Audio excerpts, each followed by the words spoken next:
rush the process of being a football player and getting better. Obviously my recruiting process was late, 13 quarterback going into my freshman year, then getting thrown into a starting role, getting drafted last, making the team, being back of the whole season, week 13, getting thrown in, and then leading the Niners from that moment on. So there's just been a process to this whole thing in life, and that's what I'm trying to wrap my head around. Is as a kid, obviously, you see all these guys on TV, Peyton Manning, Drew Brees, Tom Brady, and you want to be that one day. And for me, what I realized, it just doesn't happen overnight. Like you got to go through good, bad, tough times, hard workouts, all the things to get there, and how you respond to adversity and all the things. But um, man, am I grateful to be able to just stay the course. And this is just my story. I haven't tried to live out anybody else's story. It's just been where God has had me, and I've been all in on it. And I'm extremely grateful to be in this position. And just it fired me up more than anything to want to continue to get better and help this organization win. And nothing is set in stone yet in terms of how we are, or as a team, or this year, the future going forward. It's every single day I have to come in and be present and work um, to earn success and just do my part for this team. So I'm excited. Back in January that you'd love to get it done by phase one of the season program. Didn't quite happen, but it's ahead of OTAs. Um, how important was that for you, and were you pushing for that to happen so that you didn't have to have this hanging over you during the spring practices? Yeah, I mean, obviously I was hopeful to get something done early, and it had been nice to have it done going into the off-season program as a whole. But obviously there's just a process to it, and both sides have their views, and that's the whole point of negotiating. But at the end of the day, I didn't want to lose sight of the main goal here, knowing that I'm going to be the quarterback of this team this year. I have to come in and get better and grow our locker room and help the new guys, and I just wanted to be here from the jump, and be the guy there to continue to lead this place. And obviously we have to get better in areas, and I have to get better and all the things. But being here day one was a huge emphasis for me, regardless of having the contract done or not. But I had a lot of faith in obviously my agent and the Niners that we were going to get something done. Didn't know when exactly, but being here for phase one was huge for me.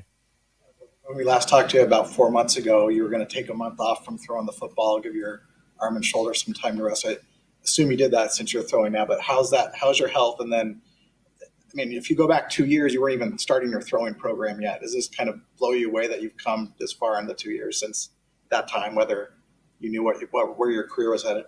Yeah. To answer your first part, my body feels great. Feel really healthy and 100%. And so it's just finding ways to get better.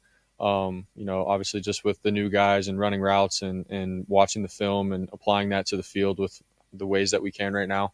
And then, yeah, just 2 years ago, obviously coming off of surgery, I didn't have OTAs, and even camp for me was, 2 days on, 1 day off. So I was missing a day. And so just being grateful that I'm out there and actually getting better and throwing and having an off season to work on fundamentals has been huge. And obviously I said that last year, but this year, we didn't make the playoffs, and we had some time away to actually decompress and think about, how the season went and actually do some real reflection. The year before, Super Bowl, and got married, and it just went so fast, and boom, we right into the next season. But man, was I itching to come back, and just excited to get back with the guys, and just the energy and all the guys' mindset now coming back, man. The locker room, the workouts, in the weight room, the film room, you name it. Like there's a new kind of like re-energized feeling around the facility. So yeah, it's an exciting time. So. How involved were you with the process, and are there any terms or specific things that you felt strongly about that needed to be in that negotiation? I mean, obviously my agent did the negotiating, but would just keep me updated, throughout the week, and certain big moments and conversations that were had with the Niners, and then he would just call me and update me, and we both, before the whole thing started, sat down and we were like, all right, this is our this is our vision. This is hopefully what we can get out of it and get what you deserve and have earned, and go from there. But obviously, we want to make sure that we're working together with our organization and setting up everybody for success. It's not just for me to get all the money as much as I can, but also like, hey, let's surround yourself with a great team and players and a great locker room, and all those things matter. So we definitely talked about that. And then, like I said, he would just update me periodically, but, there were some things that we wanted in there to protect me down the road and whatnot in the contract and the language and all that stuff. But he did an amazing job with handling that and then breaking it down to me, like what it is, what it means, and what we need to get, what we can give up, all that kind of stuff. That's just negotiating. And so, like I said, he did an amazing job, and I'm very proud of him. What is the balance that you feel that you see is different? Is it a stark contrast to last season where there was some contract drama up and down, and now you've got not only your contract done, but George and Fred? Does that kind of settle everything? Yeah, I mean, yeah, I feel like every year there sort of has been someone that it's like, man, you'd like to get them done, and it's gone on pretty late. And um, whether that has affected the locker room or not, I'm not really sure. I don't want to just pinpoint something, but this year having the guys done and being able to get back to work and be around the guys in the locker room and just like build our culture and standard really from the ground up with all the new guys that we have. It's been pretty cool. And everybody's bought in right now, and we're excited, obviously, to do like more team activities and stuff as we move along the off season. But man, it's hard to explain. But the young guys, the older guys, everybody's is bringing it right now, and I think it's just so important that we're just around each other a lot, doing little different activities and continuing to build chemistry. Like that's the kind of stuff that matters, man. When you get late in the season and things get tough, and you go through some tough things as a team, like you want to be able to know the guy next to you and what he's about and that he's going to have your back and everything like that. So, anyways, having the contract stuff done, it's been a huge blessing for the whole team and organization.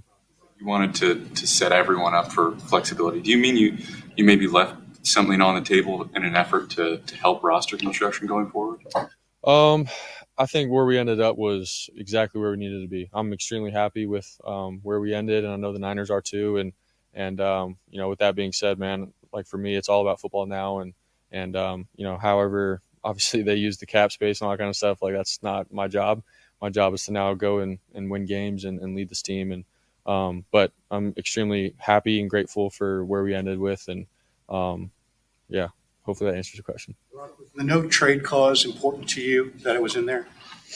I think it's important, yes, but also it's something that my agent and I discussed with what other quarterbacks have around the league and stuff in their contract. But for me, was it going to be a determining factor in signing it or not? No. Like we're very grateful that we had it in there, but at the end of the day, like I said, everything else that the contract entails, we're extremely excited about, and so we're just grateful how it turned out. What sort of advice did you get from the guys in the building that have gone through this, specifically with George and Fred? And does it help at all to go through this at the same time they're going through it again? A little bit, yeah. I think they did a great job, just giving me a heads up, like, hey, man, this is how negotiating is. And obviously it's a business, but this is sort of what you can expect. This is, what we experienced and went through. And don't hang your head on this or that. Like they did a great job with, giving me some real good advice going into it. Same with Bosa and all those guys. And and then obviously they're going through an extension at the same time. And everybody's contract and situation is different. We're not all in the same exact boat, but just when it comes to the negotiating, you want to get a deal done. You want to have that stress off your shoulders and just focus on football. So I think we were all able to relate in that way. But yeah, man, those guys definitely looked out for me and gave me a heads up.